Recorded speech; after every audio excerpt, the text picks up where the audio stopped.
आए और अल्लाह ताला ने जो दुआएं नाजिल की उनके ज़रिए से फिर मेरी कोशिश होती है कि आप तक मैं अच्छी अच्छी चीज़ें पहुँचाऊँ। तो क्या है जी, हालात की बेहतरी की दुआ है, माशाल्लाह से बहुत ही प्यारी दुआ है। इस दुआ का एहतमाम करना है और अपनी ज़िंदगी में शामिल करना है और पढ़ते रहें और दिल की गहराइयों से फिर दुआ करनी है। दुआ क्या है? बिस्मिल्लाहिर्रहमानिर्रहीम।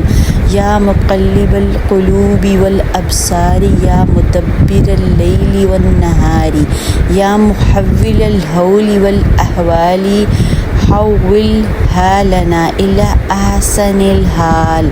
माशाल्लाह, सुभान अल्लाह, अल्लाहु अकबर। तर्जुमा भी और बहुत ही ज़्यादा प्यारा तर्जुमा है। तर्जुमा लाजमी पढ़ना है। जब तर्जुमा पढ़ लेते हैं ना तो हमें पता चल जाता है कि उसका अरबी का मतलब क्या है और फिर बहुत ही सुकून हासिल होता है कि अल्लाह मियाँ हमारे से इतनी मोहब्बत करते हैं। तो हमने दुआ है ये, इस दुआ को ए दिलों को और बसारत को फेरने वाले, ए रात और दिन की तदबीर करने